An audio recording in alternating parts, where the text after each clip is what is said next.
प्राचीन काल की बात है। भारतवर्ष के एक छोटे से गांव में सूरजपुर नाम का एक गांव बसा था। वह गांव हरियाली से दूर एक रेगिस्तानी इलाके के किनारे स्थित था। वहां सूर्य की किरणें बड़ी प्रचंड होती थीं, धरती तपती थी और हवा में रेत के कण उड़ा करते थे। उसी गांव में भास्कर नाम का एक बूढ़ा व्यक्ति रहता था। उसका नाम भास्कर था, जिसका अर्थ होता है सूर्य, पर उसका जीवन सूर्य के समान तेजस्वी नहीं बल्कि एक बुझते दीपक की तरह था। भास्कर अत्यंत गरीब था। उसके पास न तो अपनी जमीन थी, न ही कोई व्यवसाय। उसकी कुटिया मिट्टी की बनी थी, जिसकी छत पर पुराने फूस के पत्ते लगे थे। उसकी पत्नी देवकी एक दुबली तली महिला थी, जो 2 जून की रोटी के लिए तरस जाती थी। उनके 2 बच्चे थे, एक बेटा और एक बेटी, दोनों ही कुपोषण के शिकार, जिनकी आंखों में सपनों के बजाय भूख की पीड़ा झलकती थी। गांव के लोग भास्कर का मजाक उड़ाते थे। वे कहते, देखो इस भास्कर को, जिसका नाम सूरज है, पर इसकी किस्मत अंधेरी रात से भी काली है। यह सुबह उठकर सूरज को ही पानी चढ़ाता है और दिन भर भूखा रहता है। इसके सूरज ने इसका पेट ही नहीं भरा। यह सच था। भास्कर सुबह होने से पहले ही उठ जाता था। वह नदी से लोटा भर पानी लाता और अपनी कुटिया के पीछे एक साफ जगह पर पूर्व की ओर मुंह करके खड़ा हो जाता था। सूर्य की पहली किरण निकलते ही वह धीरे धीरे अर्घ्य देता। उसके पास न तांबे का कलश था, न ही सोने चांदी के बर्तन।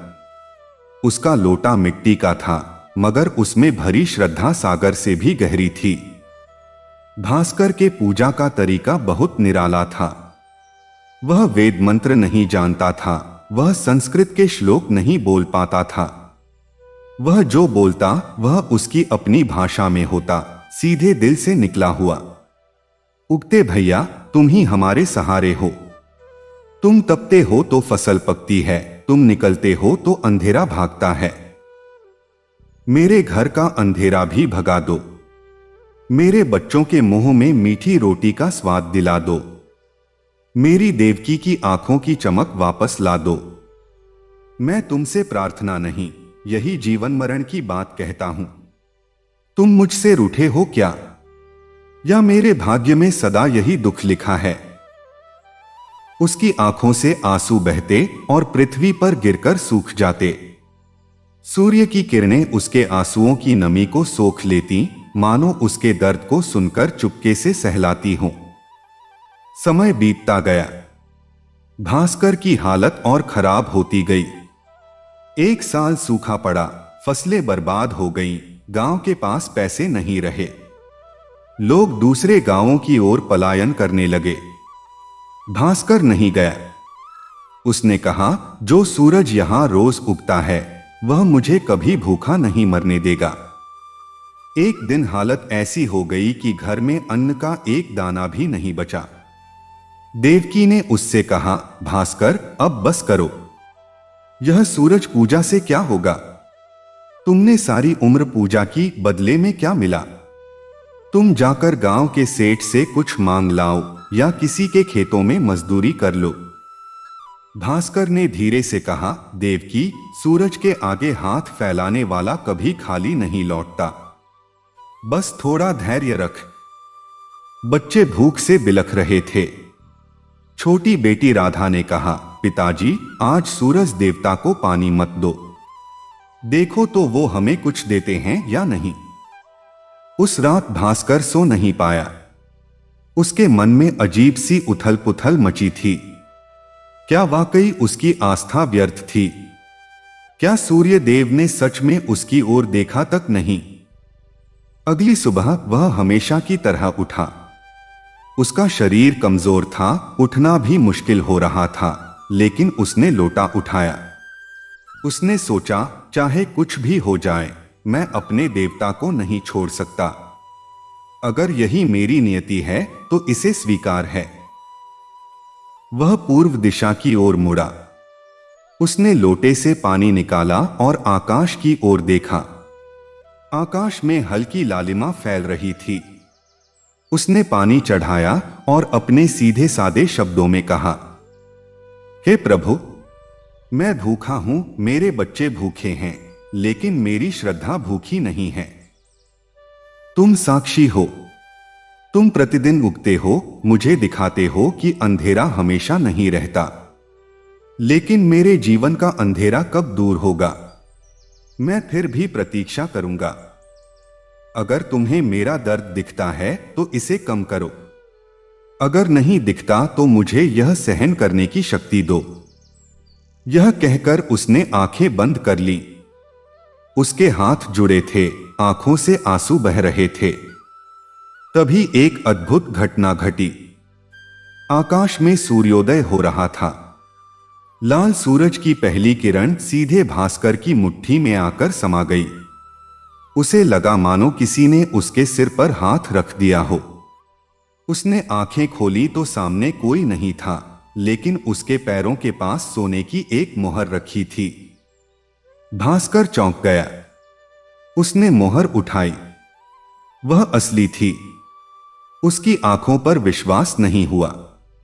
उसने चारों ओर देखा, कोई नहीं था। वह समझ गया कि यह सूर्य देव की कृपा है। उसके मन में अपार हर्ष और कृतज्ञता का भाव उमड़ आया। वह फिर से वहीं बैठ गया और आंसुओं से भरी आंखों से सूर्य को प्रणाम किया। उसने सोचा, अब मैं इस सोने से क्या करूं? यह मेरे लिए परीक्षा है या वरदान? वह घर गया और देवकी को सारी बात बताई। देवकी ने पहले तो विश्वास नहीं किया, फिर मोहर देखकर वह दंग रह गई। उसने कहा, भास्कर, तुम्हारे सूरज ने सच में हमारी सुन ली। भास्कर ने उस मोहर का सही उपयोग किया। उसने उसे बाजार में बेचा और उससे कुछ अनाज, कपड़े और बच्चों के लिए दूध मिठाई खरीदी। उसने बाकी पैसे से एक छोटी सी दुकान खोली। उसकी दुकान में वह चीजें बेचता था जो गांव के लोगों को चाहिए थीं, तेल, नमक, मसाले, मिट्टी के बर्तन। वह ईमानदारी से काम करता था, कभी किसी को धोखा नहीं देता था। धीरे धीरे उसकी दुकान चल निकली। गांव के लोग उसके पास खरीदारी करने आने लगे। वे लोग जो कभी उसका मजाक उड़ाते थे, अब उसका सम्मान करने लगे। उन्होंने पूछा, भास्कर, तेरी यह बदली किस्मत, कैसे मिली यह दुकान? भास्कर बस मुस्कुरा देता और कहता, सूरज देव की कृपा से। उन्होंने मेरी सुन ली। उसकी आस्था और बढ़ गई। वह हर दिन पहले से भी अधिक श्रद्धा से पूजा करने लगा। उसके पास अब तांबे का लोटा था, लेकिन उसका मन उतना ही सरल और साफ था जितना पहले था। एक दिन उसकी दुकान पर एक अजीब व्यक्ति आया। वह व्यक्ति बूढ़ा था, उसके कपड़े फटे हुए थे, पर उसकी आंखों में अजीब सी चमक थी। वह आदमी दुकान के सामने आकर बैठ गया। उसने भास्कर से पानी मांगा। भास्कर ने तुरंत एक लोटे में पानी भरकर उसे दिया। बूढ़े ने पानी पिया और भास्कर की ओर देखकर मुस्कुराया। उसने कहा, बेटा, मैं बहुत दूर से आया हूं। मैंने सुना है कि इस गांव में एक ऐसा व्यक्ति रहता है जो सूर्य का परम भक्त है। क्या तुम वही हो? भास्कर ने सिर झुकाकर कहा, मैं तो बस उनका सेवक हूं। वे महान हैं, मैं तो छोटा हूं। बूढ़े ने उसकी ओर गौर से देखा। फिर उसने कहा, मैं तुम्हारी परीक्षा लेना चाहता हूं। बताओ, तुम अपने सूर्य देव से क्या मांगोगे अगर वे तुम्हें दर्शन दें? भास्कर थोड़ा सोच में पड़ गया। फिर उसने कहा, बाबा, मैंने उनसे पहले बहुत कुछ मांगा था, रोटी, कपड़ा, घर, लेकिन अब उन्होंने मुझे सब कुछ दे दिया है। अब मैं उनसे बस इतना मांगूंगा कि यह दुकान हमेशा चलती रहे, मेरे बच्चे पढ़ लिख कर अच्छे इंसान बने और मैं हर दिन उनकी पूजा कर सकूं। और हां, मैं यह भी मांगूंगा कि जो लोग मेरे पास आते हैं उनकी भी कोई न कोई मुराद पूरी हो। बूढ़े ने मुस्कुराकर कहा, बेटा, तूने सही मांगा। तू सच्चा भक्त है। इतना कहकर बूढ़ा उठा और चल दिया। जैसे ही वह कुछ दूर गया, भास्कर ने देखा कि उस बूढ़े के चारों ओर एक तेजोमय प्रकाश फैल गया। वह प्रकाश धीरे धीरे ऊपर उठा और आकाश में जाकर सूर्य में विलीन हो गया। भास्कर समझ गया वह बूढ़ा कोई और नहीं, स्वयं सूर्यदेव थे। भास्कर के नेत्रों से अश्रुधारा बहने लगी। वह वहीं खड़ा होकर हाथ जोड़कर आकाश की ओर देखता रहा। उसके रोम रोम में भक्ति का रस दौड़ गया। उसे लगा मानो उसका जीवन सार्थक हो गया। समय बीतता गया। भास्कर की दुकान अब गांव की सबसे बड़ी दुकान बन गई थी। उसने अपने बेटे और बेटी को पढ़ाया लिखाया। बेटा बड़ा होकर वकील बना और बेटी अध्यापिका। वे दोनों अपने पिता के आदर्शों पर चलते थे, हमेशा सच बोलते थे और किसी की मदद करने से पीछे नहीं हटते थे। भास्कर ने गांव में एक छोटा सा मंदिर बनवाया जिसमें सूर्य देव की प्रतिमा स्थापित की गई। वह हर सुबह वहां जाता, घंटा बजाता और फिर पूजा करता। गांव के लोग भी वहां आने लगे। धीरे धीरे वह मंदिर आस्था का केंद्र बन गया। एक बार फिर गांव में सूखा पड़ा। फसलें सूख गईं, पशु मरने लगे। लोग भास्कर के पास आए। उन्होंने कहा, भास्कर भाई, तुम्हारे सूर्य देव तुम्हारी सुनते हैं। उनसे हमारे लिए भी पानी मांगो। भास्कर ने उनसे कहा, सूर्य देव किसी एक के नहीं, सबके हैं। वे हमेशा देते हैं, लेकिन हमें उनकी दी हुई शक्ति का सदुपयोग करना चाहिए। चलो हम सब मिलकर उनसे प्रार्थना करें। अगले दिन सुबह पूरा गांव सूर्य मंदिर में इकट्ठा हुआ। सभी ने एक साथ अर्घ्य दिया और वर्षा की प्रार्थना की। भास्कर ने सबसे आगे खड़े होकर सूर्य देव से निवेदन किया, हे प्रभु, आपने मुझे सब कुछ दिया है। अब मेरे गांव के इन लोगों पर भी कृपा करें। इनके खेत हरे भरे हों, इनके पशु तृप्त रहें। यह सूखा समाप्त हो। कहते हैं कि उसी दिन शाम तक आकाश में काले घने बादल छा गए और मूसलाधार बारिश हुई। गांव में खुशियां लौट आईं। लोग भास्कर को आशीर्वाद देने लगे, लेकिन भास्कर ने हाथ जोड़कर कहा, यह सब तो सूर्यदेव की कृपा है। वे सबके पालनहार हैं। भास्कर बूढ़ा हो गया। उसके बाल सफेद हो गए, लेकिन उसकी आंखों में वही चमक थी, उसके होठों पर वही मुस्कान थी। उसकी पत्नी देवकी भी अब वृद्ध थी, लेकिन दोनों में वही प्यार और सम्मान था जो पहले था।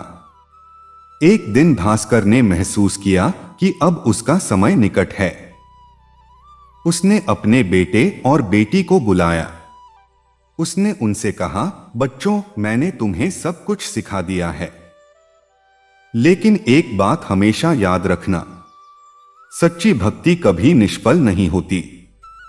चाहे जीवन में कितने भी दुख हों, कभी आस्था मत छोड़ना। सूरज हर सुबह उगता है, हमें नई उम्मीद देता है। हमेशा उसकी ओर देखते रहना, कभी पीठ मत करना। अगली सुबह जब सूर्य की पहली किरण निकली, भास्कर ने अपने हाथों से आखिरी बार अर्घ्य दिया। फिर वह मंदिर के सामने बैठ गया और अपनी आंखें बंद कर लीं। उसके चेहरे पर एक अलौकिक शांति थी। जब लोगों ने उसे पुकारा तो उसने कोई उत्तर नहीं दिया।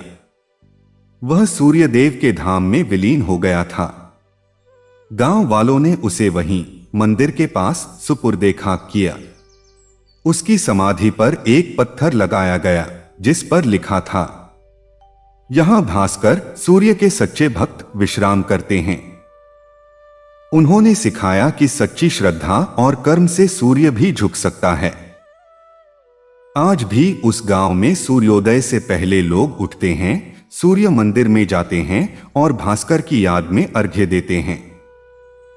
कहा जाता है कि जो भी सच्चे मन से वहां अर्घ्य देता है, उसके जीवन के दुख दूर हो जाते हैं।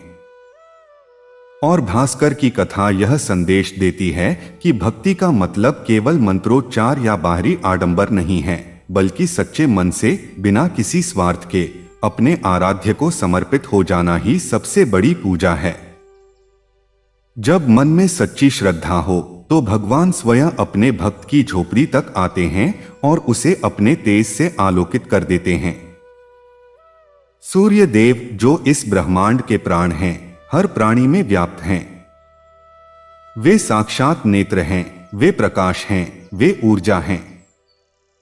और उनकी कृपा पाने के लिए न तो किसी यज्ञ की आवश्यकता है, न ही किसी दान की। बस आवश्यकता है एक सच्चे और निष्कपट हृदय की, जैसा कि भास्कर के पास था। तो इस कथा से हम यही सीखते हैं कि जीवन में चाहे कितने भी अंधकार क्यों न हो, प्रकाश की एक किरण हमेशा हमारा इंतजार कर रही है। बस जरूरत है उस किरण को देखने की नजर और उसे स्वीकार करने के साहस की। सूर्य हर रोज उगता है उम्मीदों का नया सवेरा लेकर। हमें बस अपनी आंखें खोलनी होती हैं और उस प्रकाश को अपने जीवन में उतारना होता है। प्राचीन काल में चंद्रभागा नदी के तट पर एक छोटा सा गांव था जिसका नाम था तपोवन। यह नाम वहां के एक प्राचीन सूर्य मंदिर के कारण पड़ा था, जहां सदियों से ऋषिमुनि तपस्या किया करते थे। उस मंदिर के पुजारी थे दिवाकर। नाम के अनुरूप ही उनका तेज अद्भुत था, यद्यपि वे आर्थिक रूप से अत्यंत साधनहीन थे। दिवाकर की उम्र लगभग 50 वर्ष थी। उनका शरीर दुबला पतला था, पर उनका मन हिमालय की तरह अडिग था। वे प्रतिदिन सूर्योदय से पूर्व ही मंदिर के पवित्र सरोवर में स्नान करते थे और फिर सूर्य देव की आराधना में लीन हो जाते थे।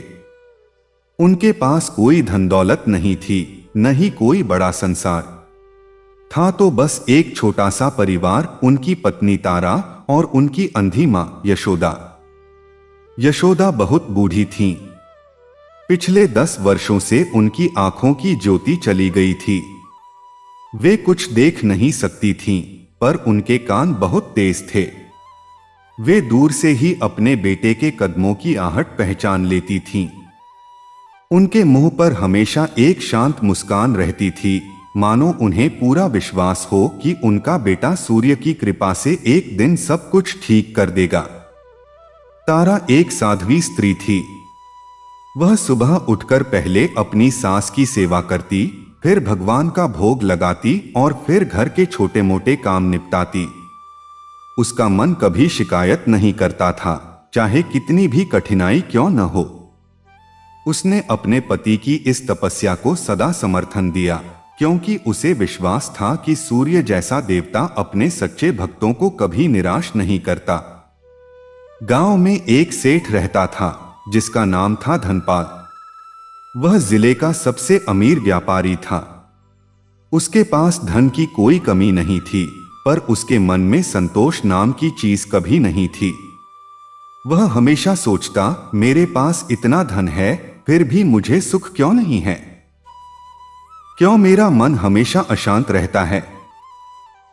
एक दिन धनपाल ने सोचा कि क्यों न वह सूर्य मंदिर जाकर कुछ दान पुण्य करे। शायद इससे उसके मन को शांति मिले। वह अपने साथ सोने चांदी के कई बर्तन, कीमती वस्त्र और बहुत सा धन लेकर मंदिर पहुंचा। दिवाकर उस समय पूजा में व्यस्त थे। उन्होंने धनपाल को देखा तो हाथ जोड़कर प्रणाम किया। धनपाल ने अभिमान से कहा, पुजारी जी, मैं इस मंदिर को बहुत बड़ा दान देना चाहता हूं। यह सब सामान मंदिर के लिए स्वीकार करो और मेरे नाम से एक भंडारा करवाओ, ताकि पूरे गांव में मेरा नाम हो जाए। दिवाकर ने शांत भाव से कहा, सेठ जी, आपका दान तो मंदिर अवश्य स्वीकार करेगा, लेकिन नामेश की इच्छा से किया गया दान सच्चा दान नहीं होता। सच्चा दान तो वह है जो बिना किसी अपेक्षा के किया जाए। धनपाल को यह सुनकर बहुत क्रोध आया। वह बोला, तुम तो एक गरीब पुजारी हो जिसके पास खुद खाने को नहीं है। तुम मुझे दान का उपदेश दे रहे हो? मैं रोज हजारों का दान करता हूं और तुम्हारे इस मंदिर की यह हालत है कि यहां चढ़ावा तक नहीं आता। तुम तो सिर्फ सूरज को रोज पानी चढ़ाते हो, उसी से तुम्हारा पेट नहीं भरने वाला। दिवाकर ने कोई उत्तर नहीं दिया। वे चुपचाप वहीं खड़े रहे, उनकी दृष्टि सूर्य की प्रतिमा पर टिकी थी। धनपाल ने वहीं सारा सामान फेंक दिया और गुस्से में चला गया। उस रात जब दिवाकर घर लौटे तो उन्होंने देखा कि उनकी मां बहुत बीमार हैं। उन्हें तेज बुखार था। तारा फिक्रमंद थी। उसने कहा, प्रभु, मां को दवा की जरूरत है, लेकिन हमारे पास पैसे नहीं हैं। मैं क्या करूं? दिवाकर ने कहा, चिंता मत करो तारा, सूर्य देव हमारी रक्षा करेंगे। वे कभी अपने भक्तों को अकेला नहीं छोड़ते। उन्होंने रात भर मां के सिर पर हाथ रखा और सूर्य मंत्र का जाप किया। सुबह होते होते मां का बुखार कम हो गया, पर उनकी कमजोरी बनी रही। दवा के लिए पैसे नहीं थे, इसलिए दिवाकर ने अपना आखिरी सहारा सोचा। उनके पास एक पुरानी तांबे की थाली थी जो उनके पिता ने उन्हें दी थी। वह थाली उनके लिए बहुत कीमती थी, क्योंकि उसी पर वे बचपन से सूर्य को भोग लगाते थे। उन्होंने सोचा कि क्यों न उसे बेचकर दवा का इंतजाम किया जाए। वह थाली लेकर वे बाजार गए। वहां उन्होंने देखा कि धनपाल भी बाजार में बैठा है। उसकी नजर उस थाली पर पड़ी। वह थाली बहुत पुरानी थी, पर उस पर बने सूर्य के चिन्ह अद्भुत थे। धनपाल ने सोचा, यह थाली मुझे लेनी चाहिए। उसने दिवाकर से कहा, यह थाली कितने की दोगे? दिवाकर ने कहा, सेठ जी, यह मेरे पिता की निशानी है। मैं इसे बेचना नहीं चाहता, पर मां की बीमारी के कारण मजबूर हूं। आप जितना उचित समझें दे दें। धनपाल ने उसे मात्र 10 रुपए देकर थाली ले ली। उसे बहुत खुशी हुई कि उसने एक पुजारी से इतनी सस्ती चीज ले ली। दिवाकर ने उन 10 रुपयों से दवा खरीदी और घर लौट आए। उस रात दिवाकर बहुत उदास थे। वे सोच रहे थे कि कल सूर्य देव को भोग किस बर्तन में लगाएंगे। उनके पास अब कोई दूसरा बर्तन नहीं था। तारा ने कहा, प्रभु चिंता मत कीजिए, कल मैं अपना कांसे का कटोरा धोकर दे दूंगी, उसी में भोग लगा लीजिए। दिवाकर ने कहा, तारा, वह कटोरा तो तुम्हें तुम्हारी मां ने ब्याह में दिया था। वह तुम्हारी सबसे कीमती चीज है। तारा मुस्कुराई और बोली, प्रभु, कीमती चीजें तो भगवान के काम आनी चाहिए। मां ने मुझे यह कटोरा इसीलिए दिया था कि मैं उसे भगवान के भोग में लगा। आप बेझिझक इसका उपयोग करें। दिवाकर की आंखों में आंसू आ गए। उन्होंने सोचा, मेरी पत्नी कितनी महान है। इसके पास कुछ नहीं, फिर भी इसका मन कितना बड़ा है। अगली सुबह दिवाकर ने उसी कांसे के कटोरे में खीर बनाकर सूर्य देव को भोग लगाया। उन्होंने हाथ जोड़कर प्रार्थना की, हे भगवान भास्कर, आप साक्षात ब्रह्मा हैं। आपने मुझे इतना धैर्य दिया है, इसके लिए मैं आपका आभारी हूं। लेकिन मैं आपसे कुछ मांगना चाहता हूं। मेरी मां की आंखें वापस आ जाएं, मेरी पत्नी को सुख मिले, और हां, उस सेठ को भी सही रास्ता दिखाए जो धन के अहंकार में अंधा हो गया है। मैं अपने लिए कुछ नहीं मांगता। उनकी आंखें बंद थीं और हृदय से निकली यह प्रार्थना सूर्य लोक तक पहुंच गई। सूर्य देव उनकी भक्ति देखकर अति प्रसन्न हुए। उन्होंने सोचा, यह मनुष्य कितना निस्वार्थ है। अपनी मां, अपनी पत्नी और यहां तक कि अपने अपमान करने वाले के लिए भी प्रार्थना कर रहा है। मुझे इसके दर्शन देने चाहिए। उसी दिन जब दिवाकर शाम को मंदिर की सफाई कर रहे थे, तभी मंदिर में एक अद्भुत प्रकाश फैल गया।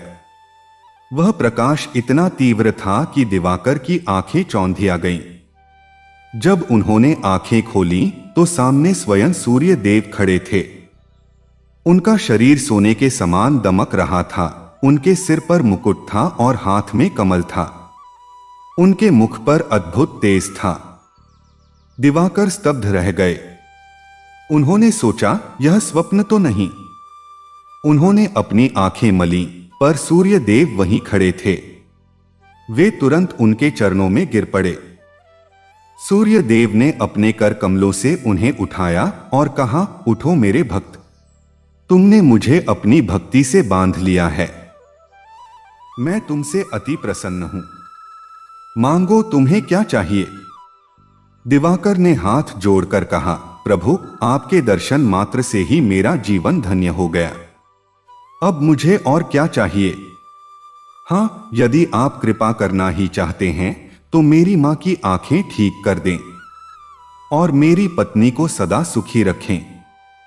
सूर्य देव मुस्कुराए और बोले, तुम्हारी मां की आंखें कल सुबह सूर्योदय के साथ खुल जाएंगी और तुम्हारी पत्नी को मैं ऐसा वरदान देता हूं कि उसकी कोख से एक महान संतान जन्म लेगी जो इस धरती का नाम रोशन करेगी। दिवाकर के नेत्रों से अश्रुधारा बह निकली। वे पुनः सूर्य देव के चरणों में गिर पड़े। सूर्य देव ने उन्हें आशीर्वाद दिया और अंतर्ध्यान हो गए। अगली सुबह जब सूर्य की पहली किरण निकली, दिवाकर की मां यशोदा की आंखें खुल गईं। 10 वर्षों के अंधकार के बाद उन्होंने पहली बार अपने बेटे का चेहरा देखा। उनकी आंखों से आंसू बह रहे थे। उन्होंने कहा, बेटा, तुम कितने सुंदर हो और यह तारा मेरी बहू कितनी सुंदर है। मैं आज पहली बार तुम दोनों को देख रही हूं। तारा ने उनके पैर छुए और रो पड़ी। पूरा घर खुशियों से भर गया। धीरे धीरे यह समाचार पूरे गांव में फैल गया। लोग दूर दूर से दिवाकर के दर्शन करने आने लगे। उनकी ख्याति चारों ओर फैल गई। लोग उन्हें दिवाकर महाराज कहकर पुकारने लगे। कुछ महीनों बाद तारा गर्भवती हुई। 9 महीने बाद उसने एक सुंदर बालक को जन्म दिया। उस बालक का नाम रखा गया मार्तंड, जो सूर्य का ही एक नाम है। बालक बड़ा होकर बहुत तेजस्वी हुआ। उसने वेदों का अध्ययन किया, शास्त्रों का ज्ञान प्राप्त किया और एक महान ऋषि बना। उसके नाम से आगे चलकर एक संप्रदाय ही चल पड़ा। अब बात करते हैं धनपाल सेठ की। उस दिन के बाद से उसका मन बहुत अशांत रहने लगा। उसने सुना कि दिवाकर को सूर्य देव ने दर्शन दिए हैं। उसे बहुत पछतावा हुआ कि उसने उनके साथ इतना बुरा व्यवहार किया। उसने सोचा, मैंने उनकी पैतृक थाली मात्र 10 रुपए में खरीदी। मैं कितना नीच हूं। वह उस थाली को लेकर दिवाकर के पास गया। उसने दिवाकर के चरण पकड़ लिए और कहा, महाराज, मुझे क्षमा कर दो। मैं अहंकार में अंधा हो गया था। मैंने तुम्हारा अपमान किया, तुम्हारी पैतृक थाली छीन ली। यह लो, अपनी थाली वापस ले लो। दिवाकर ने उसे उठाया और गले लगा लिया। उन्होंने कहा, सेठ जी, क्षमा तो ईश्वर का सबसे बड़ा गुण है। मैंने तो आपको कभी दोषी नहीं माना। आप भी अब इस अहंकार को त्याग दीजिए। सच्चा सुख धन में नहीं, संतोष में है। धनपाल की आंखें खुल गईं। उसने अपना सारा धन गरीबों में बांट दिया और स्वयं भी सूर्य भक्त बन गया। वह प्रतिदिन मंदिर आता, दिवाकर के साथ पूजा करता और अंत में संतोष का अनुभव करता। समय बीतता गया। दिवाकर अब बहुत बूढ़े हो गए थे। उनका शरीर अब साथ नहीं देता था, पर उनका मन पहले की तरह सशक्त था। एक दिन उन्होंने महसूस किया कि अब उनका समय निकट है। उन्होंने अपने बेटे मार्तंड को बुलाया और कहा, बेटा, मैंने तुझे सब कुछ सिखा दिया है। अब तुझे इस मंदिर की देखभाल करनी होगी।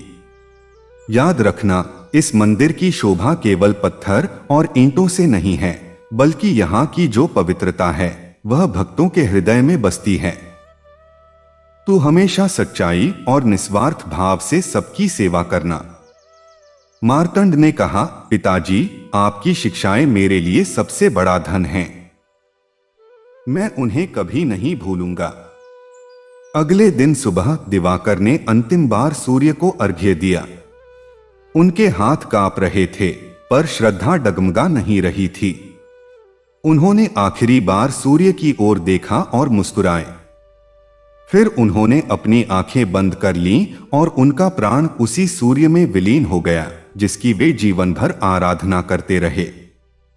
पूरे गांव में शोक की लहर दौड़ गई। लोग दूर दूर से उनके अंतिम दर्शन के लिए आए। उन्हें वहीं मंदिर के प्रांगण में, जहां वे प्रतिदिन पूजा किया करते थे, समाधि दी गई।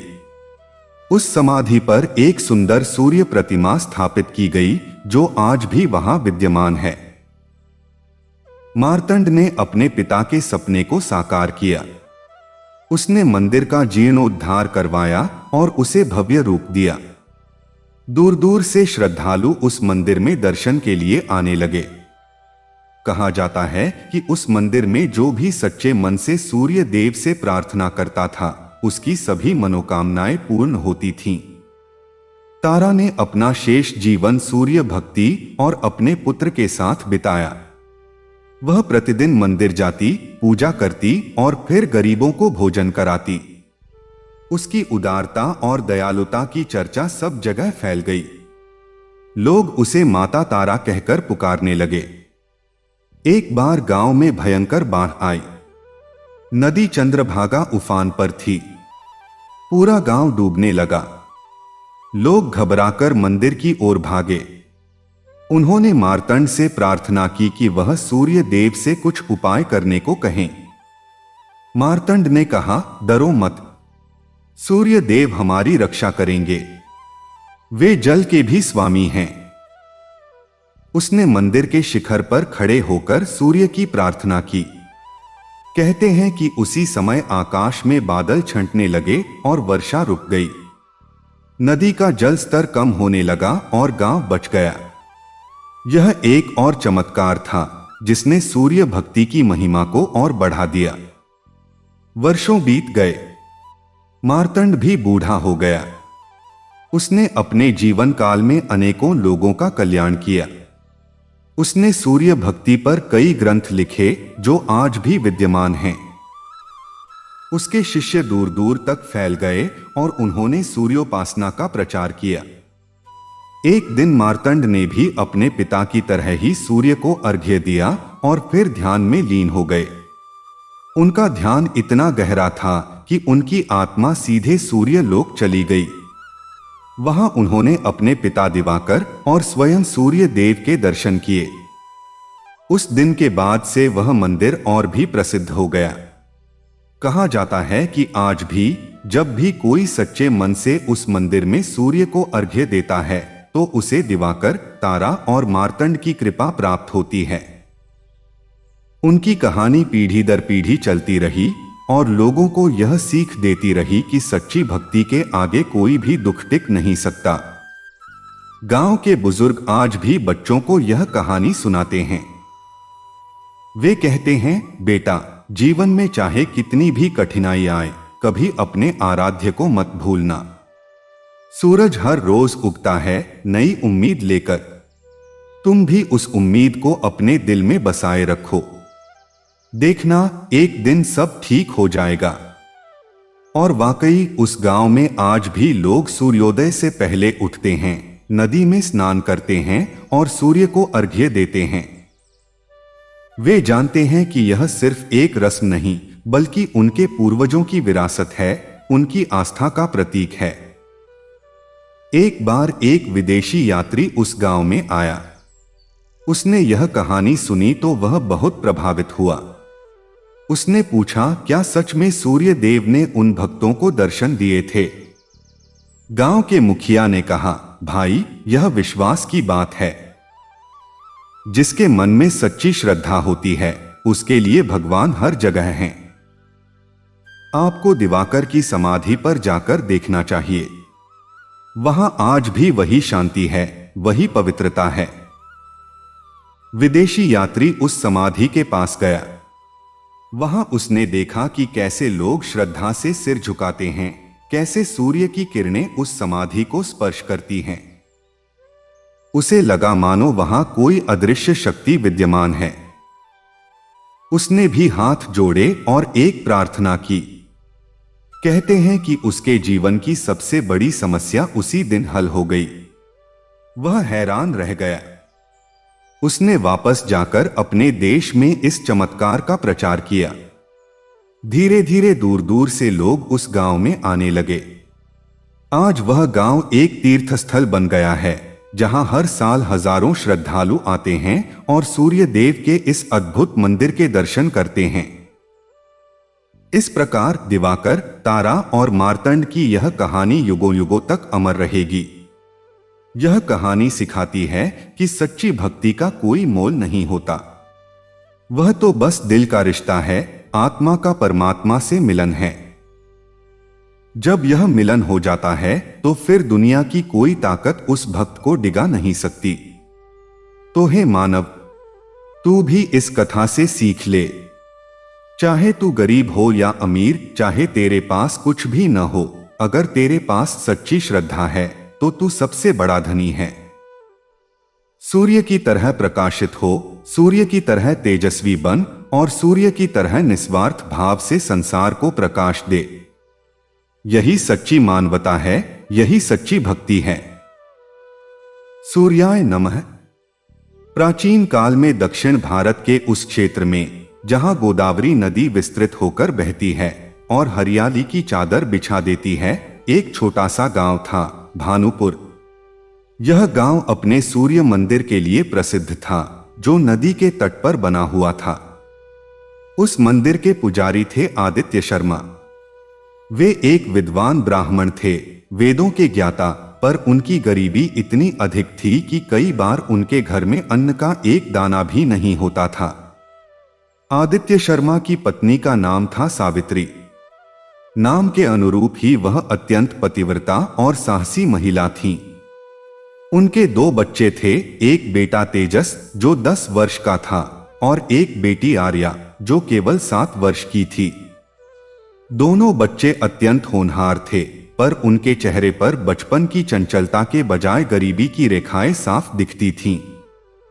आदित्य शर्मा की एक विशेषता थी, वे प्रतिदिन सूर्योदय से पूर्व उठते, गोदावरी में स्नान करते और फिर तांबे के उस प्राचीन कलश से सूर्य को अर्घ्य देते जो उन्हें अपने पिता से मिला था।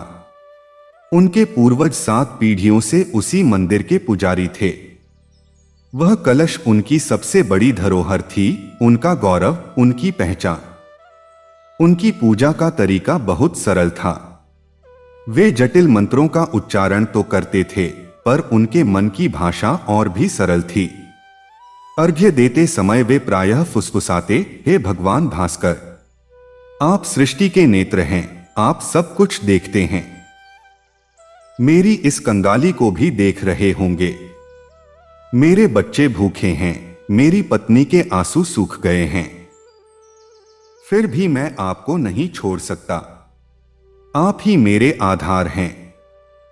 गांव में एक सेठ रहता था जिसका नाम था हिरण्यगर्भ। वह प्रदेश का सबसे धनवान व्यापारी था। उसके पास अनगिनत गायें थीं, सोने चांदी के ढेर थे, पर उसकी कोई संतान नहीं थी।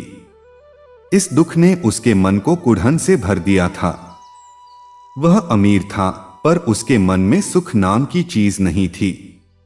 वह सोचता, इतना धन किस काम का, जब मेरा नाम आगे बढ़ाने वाला कोई नहीं। एक दिन उसने सुना कि सूर्य मंदिर के पुजारी आदित्य शर्मा बहुत तपस्वी हैं और उनकी भक्ति से सूर्य देव प्रसन्न होते हैं। उसने सोचा, क्यों न उनसे कहा जाए कि वे सूर्य देव से संतान के लिए प्रार्थना करें। वह बड़ी धूमधाम से मंदिर पहुंचा। उसके पीछे पीछे नौकर चाकर थे, हाथियों पर सवार था, सोने चांदी से लदी पालकी में बैठा था।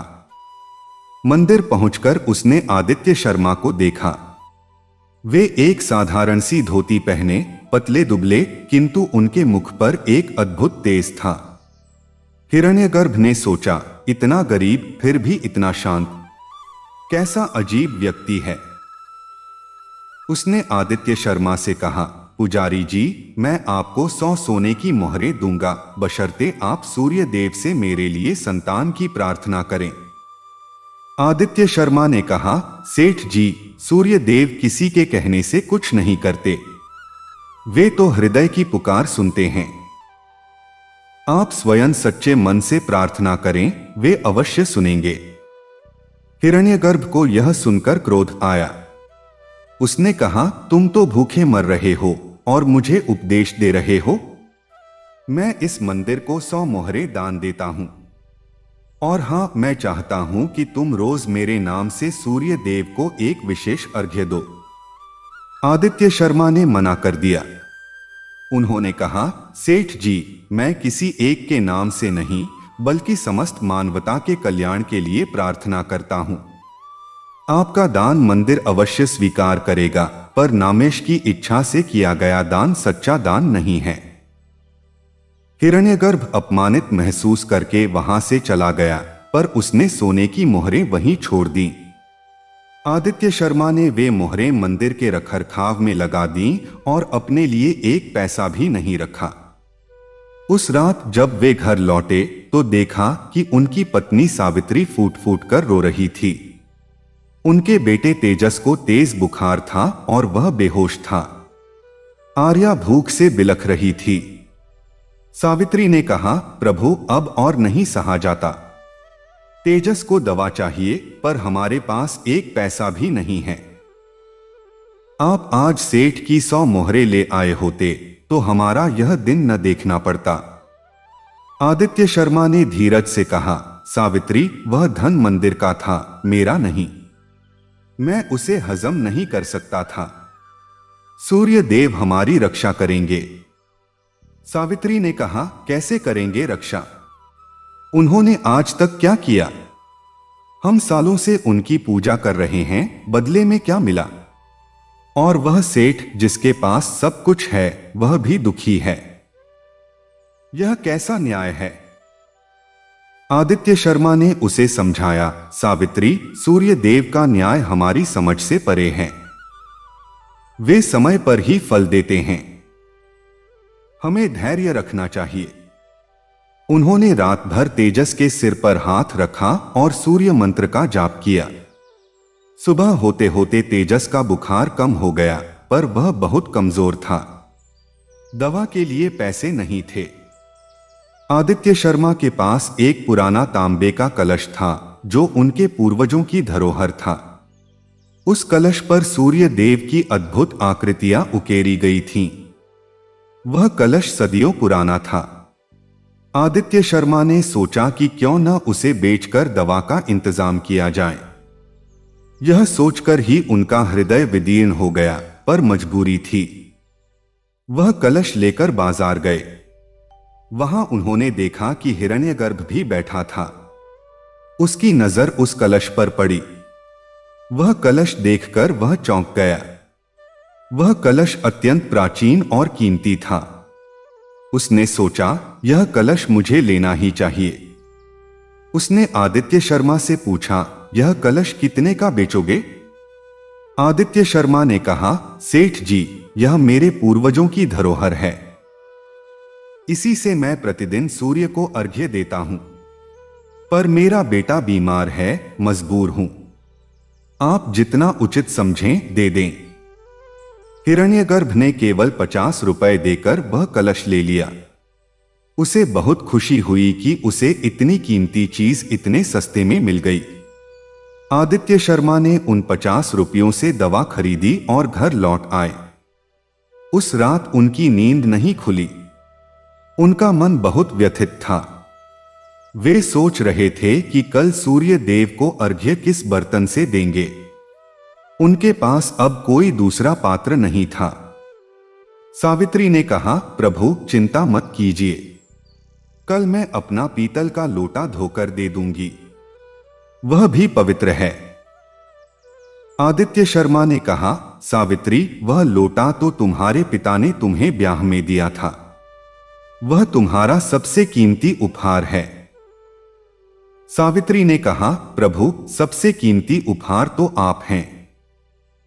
वह लोटा तो मिट्टी है, पर आपका प्रेम मेरे लिए सबसे बड़ा धन है। आप उसी से अर्घ्य दीजिए। अगली सुबह आदित्य शर्मा ने उसी पीतल के लोटे से सूर्य को अर्घ्य दिया। उनके हाथ कांप रहे थे, पर उनकी श्रद्धा डगमगा नहीं रही थी। उन्होंने प्रार्थना की, हे देवाधिदेव, मैंने अपने पूर्वजों का कलश खो दिया, मैंने अपनी धरोहर गवा दी, पर मेरी श्रद्धा नहीं गवाई है। आप साक्षी हैं। यदि आप सच में सब देखते हैं तो मेरी इस हालत पर कृपा दृष्टि डालिए। मैं अपने लिए नहीं मांगता, मेरे बेटे को स्वस्थ कर दीजिए। मेरी बेटी के मुंह में मीठी रोटी का स्वाद दिला दीजिए और उस सेठ के मन का अंधकार भी दूर कर दीजिए जो धन के अहंकार में जी रहा है। उनकी आंखें बंद थीं। उनके आंसू उस पीतल के लोटे में टपक रहे थे और वे सूर्य को अर्घ्य दे रहे थे। उसी क्षण आकाश में एक अद्भुत घटना घटी। सूर्य की किरणें सघन हो गईं और एक तेज पुंज मंदिर के गर्भगृह में उतर आया।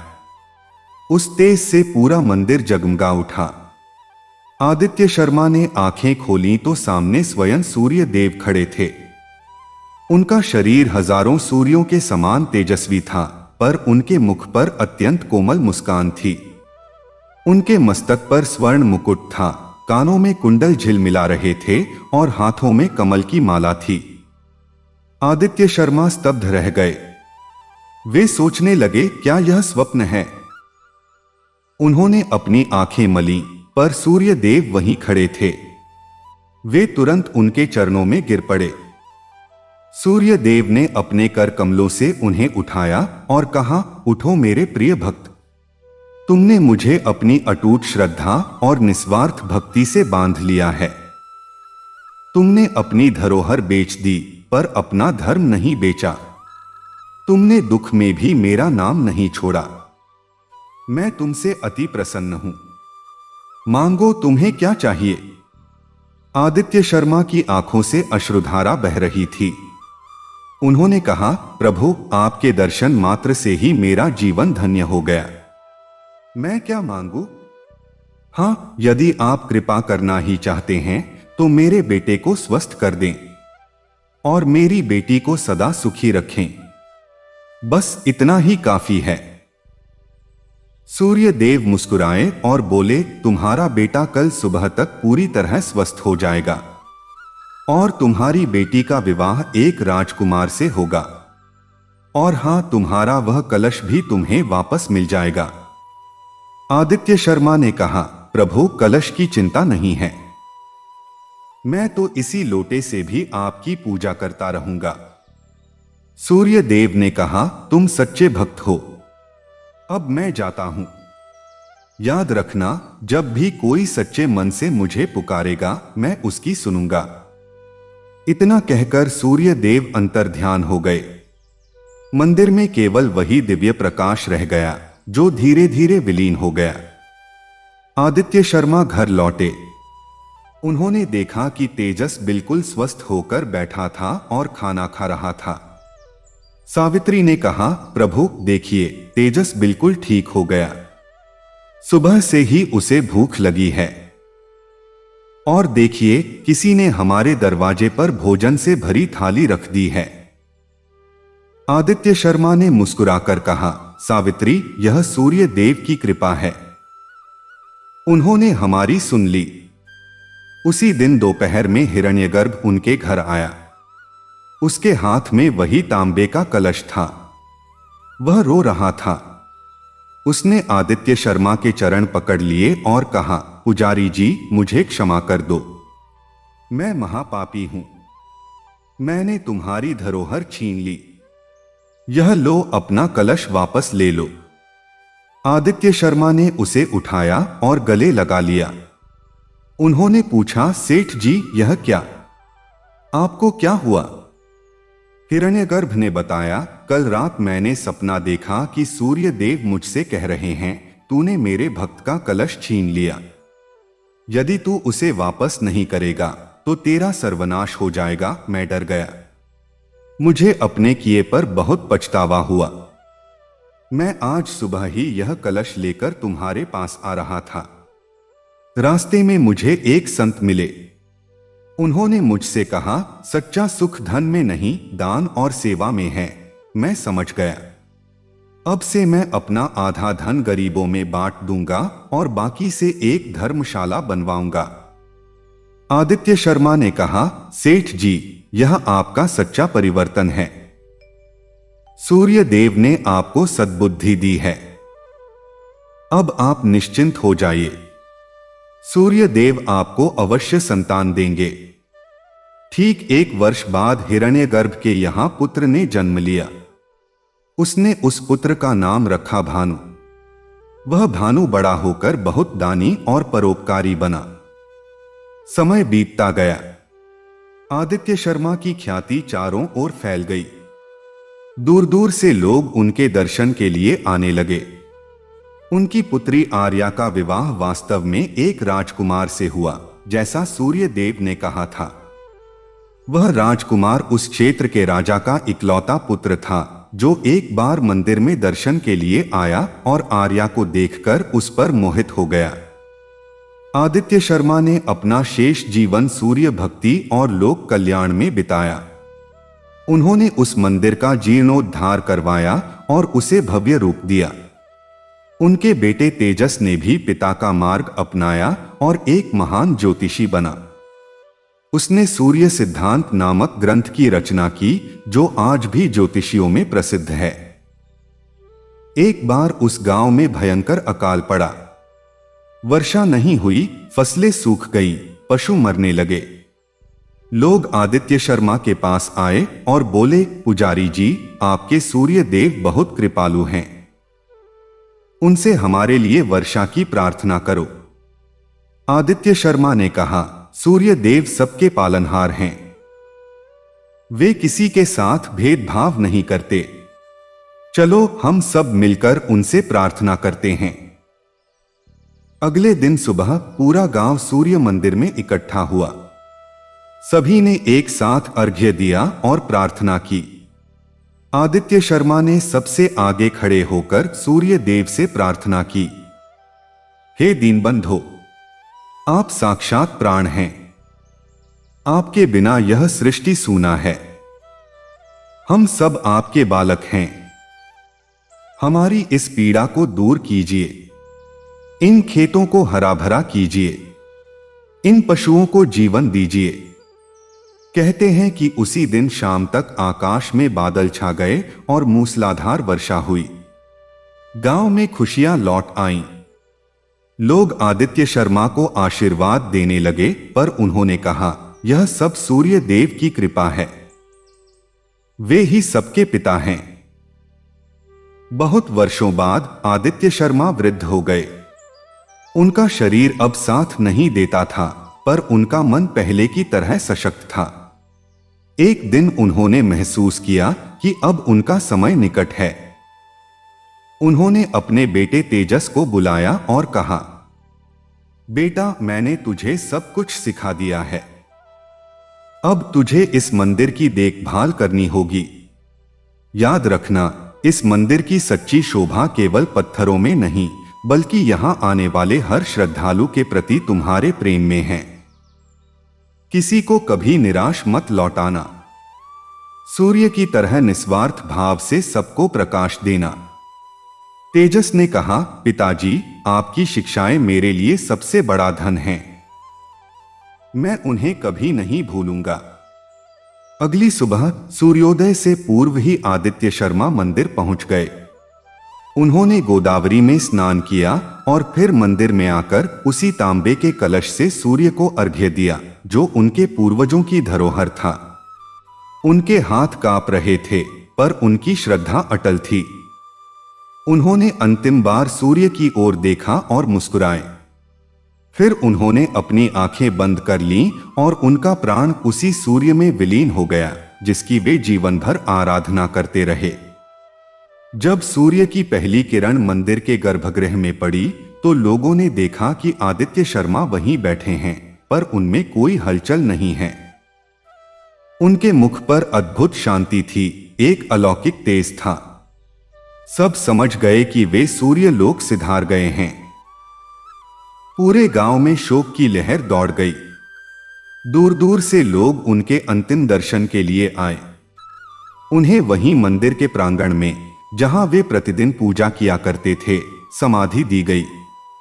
उस समाधि पर एक सुंदर सूर्य प्रतिमा स्थापित की गई, जो आज भी वहां विद्यमान है।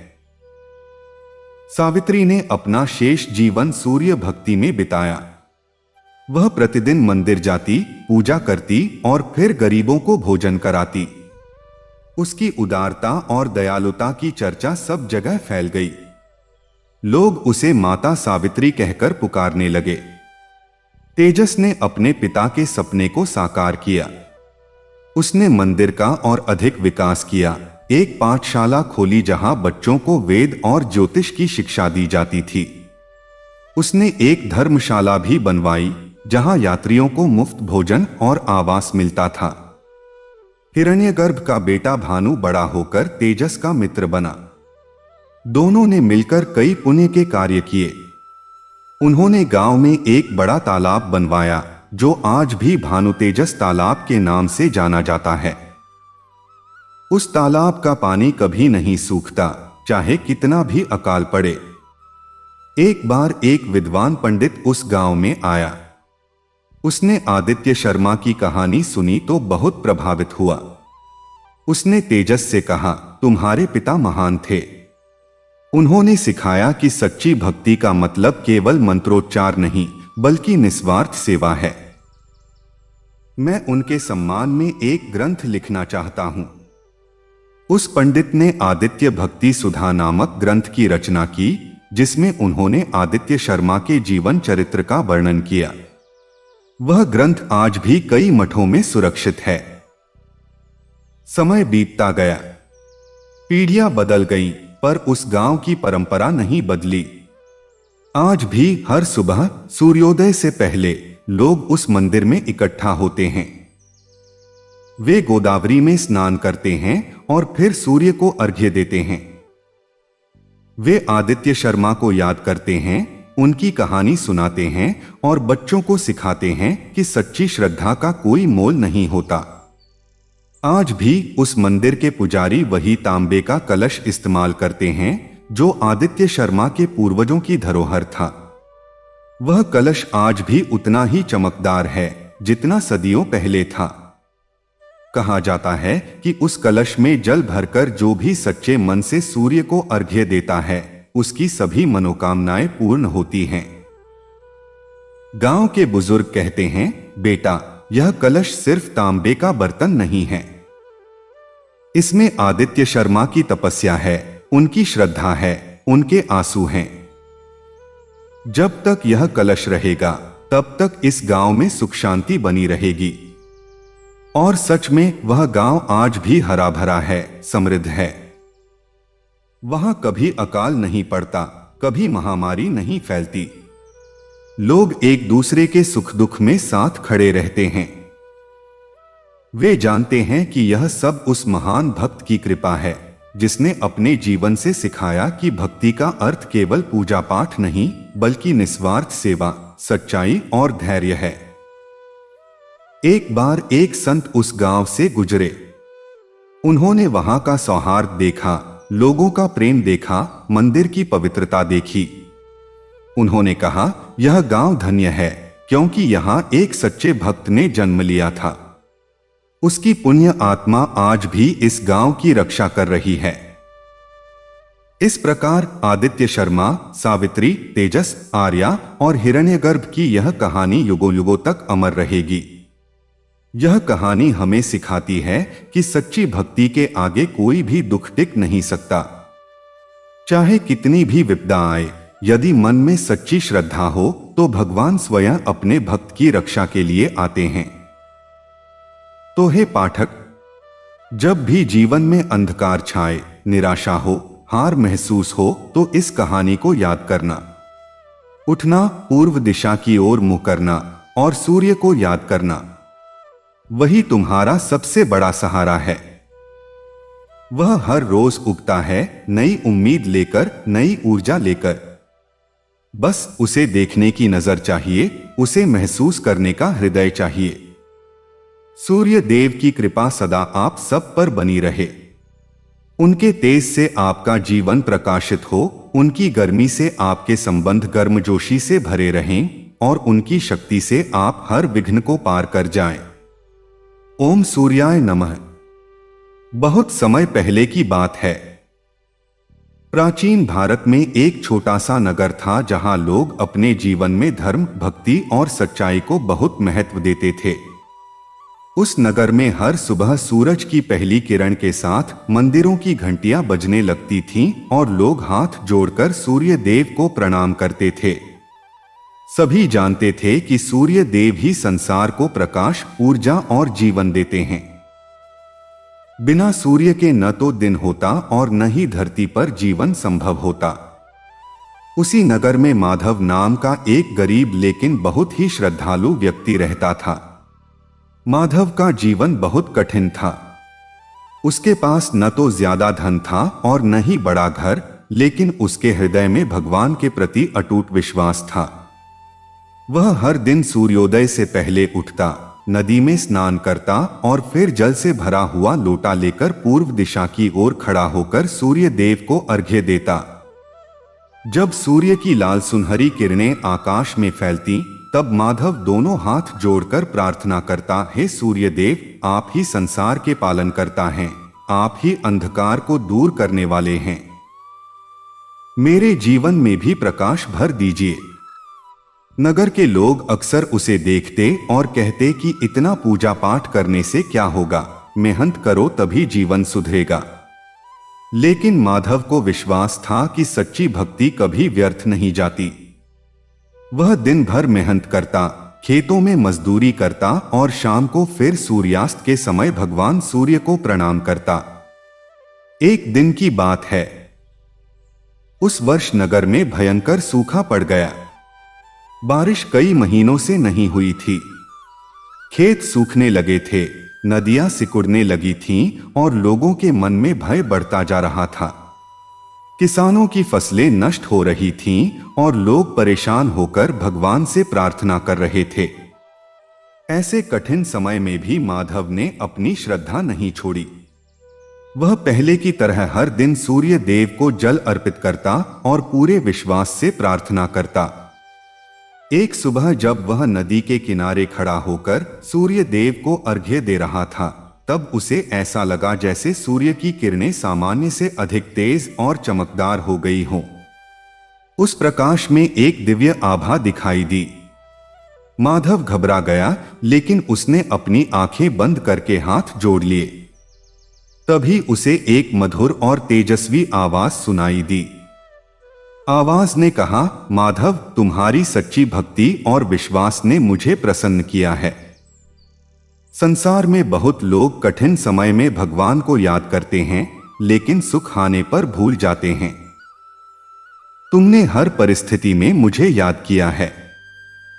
माधव ने धीरे से आंखें खोलीं और सामने एक अद्भुत दृश्य देखा। आकाश में 7 घोड़ों से जुड़ा दिव्य रथ चमक रहा था और उस रथ पर तेजस्वी रूप में सूर्य देव विराजमान थे। उनके शरीर से निकलने वाला प्रकाश चारों ओर फैल रहा था। माधव तुरंत जमीन पर झुक गया और बोला, प्रभु, मैं बहुत छोटा और साधारण मनुष्य हूं। आपकी कृपा ही मेरे लिए सबसे बड़ा वरदान है। सूर्य देव मुस्कुराए और बोले, तुम्हारी भक्ति ने मुझे प्रसन्न किया है। तुम जो चाहो वरदान मांग सकते हो। माधव कुछ देर तक सोचता रहा। उसके पास खुद के लिए मांगने के लिए बहुत कुछ था, धन, घर, आराम, लेकिन उसने अपने नगर के लोगों की परेशानी के बारे में सोचा। उसने हाथ जोड़कर कहा, हे सूर्य देव, यदि आप मुझसे प्रसन्न हैं तो मेरे लिए कुछ नहीं, मेरे नगर के लोगों के लिए कृपा कर दीजिए। इस सूखे को समाप्त कर दीजिए और हमारे खेतों में फिर से हरियाली लौटा दीजिए। सूर्य देव यह सुनकर बहुत प्रसन्न हुए। उन्होंने कहा, सच्ची भक्ति वही है जिसमें अपने से पहले दूसरों का कल्याण सोचा जाए। तुम्हारा हृदय बहुत पवित्र है। इतना कहकर सूर्य देव ने आकाश में अपना तेज और भी बढ़ा दिया।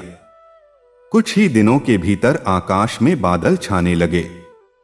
धीरे धीरे वर्षा शुरू हुई और नगर के खेतों में फिर से जीवन लौट आया। नदियां भरने लगीं, पेड़ पौधे हरे हो गए और लोगों के चेहरों पर खुशी लौट आई। नगर के लोगों को जब यह पता चला कि माधव की भक्ति के कारण सूर्य देव प्रसन्न हुए हैं, तब सभी उसके पास आए और उससे क्षमा मांगने लगे। जो लोग पहले उसकी भक्ति का मजाक उड़ाते थे, वही अब उससे सीख लेने लगे। उन्होंने भी हर सुबह सूर्य देव को प्रणाम करना शुरू कर दिया। समय बीतता गया और माधव की ख्याति दूर दूर तक फैल गई, लेकिन उसने कभी घमंड नहीं किया। वह पहले की तरह ही सादा जीवन जीता रहा और हर दिन सूर्योदय के समय भगवान सूर्य को अर्घ्य देता रहा। कहा जाता है कि एक दिन जब माधव बहुत वृद्ध हो गया, तब वह हमेशा की तरह नदी के किनारे गया और सूर्य देव को प्रणाम किया। उसी समय आकाश में फिर से दिव्य प्रकाश प्रकट हुआ। सूर्य देव ने उसे आशीर्वाद दिया और कहा, माधव, तुम्हारा जीवन सच्ची भक्ति का उदाहरण है। तुमने कभी स्वार्थ नहीं किया और हमेशा दूसरों के लिए प्रार्थना की। इसलिए आज से तुम्हारी आत्मा को दिव्य लोक में स्थान मिलेगा। कहते हैं उस दिन के बाद माधव को किसी ने नहीं देखा, लेकिन नगर के लोगों का विश्वास और भी मजबूत हो गया। उन्होंने समझ लिया कि सच्ची श्रद्धा और सच्चे कर्म से भगवान अवश्य प्रसन्न होते हैं। आज भी जब सुबह सूर्य की पहली किरण धरती पर पड़ती है, तो लोग जल अर्पित करके सूर्य देव को प्रणाम करते हैं। वे मानते हैं कि सूर्य देव केवल प्रकाश ही नहीं देते, बल्कि जीवन में ऊर्जा, साहस और सकारात्मकता भी देते हैं। जो मनुष्य सच्चे मन से सूर्य देव की पूजा करता है, उसके जीवन से अंधकार दूर होता है और उसके मार्ग में आने वाली कठिनाइयां धीरे धीरे समाप्त होने लगती हैं। इसलिए हमारे शास्त्रों में कहा गया है कि सूर्य देव को अर्घ्य देना और उनका स्मरण करना अत्यंत पुण्यदायी है। सूर्य देव की कृपा से ही धरती पर जीवन संभव है। वही दिन और रात का चक्र चलाते हैं, वही ऋतुओं को संतुलित रखते हैं और वही संसार को ऊर्जा देते हैं। इसलिए उन्हें देवताओं में विशेष स्थान प्राप्त है। यह कथा हमें यह सिखाती है कि सच्ची भक्ति कभी व्यर्थ नहीं जाती। यदि मनुष्य ईमानदारी से भगवान को याद करे और दूसरों के कल्याण के बारे में सोचे, तो भगवान अवश्य उसकी प्रार्थना सुनते हैं। भक्ति में दिखावा नहीं, बल्कि सच्चा विश्वास होना चाहिए। जब मन में श्रद्धा और सेवा का भाव होता है, तब भगवान स्वयं अपने भक्त की सहायता करने आते हैं। इसी विश्वास के साथ लोग आज भी हर सुबह उगते हुए सूर्य को प्रणाम करते हैं और अपने जीवन में प्रकाश, स्वास्थ्य और सफलता की कामना करते हैं। सूर्य देव की महिमा अनंत है और उनकी कृपा से ही संसार में जीवन का प्रकाश बना हुआ है। जो भी व्यक्ति सच्चे मन से सूर्य देव का स्मरण करता है, उसके जीवन में ऊर्जा, आत्मविश्वास और सफलता का मार्ग खुलता चला जाता है और यही सूर्य देव की दिव्य कृपा का सबसे बड़ा प्रमाण माना जाता है।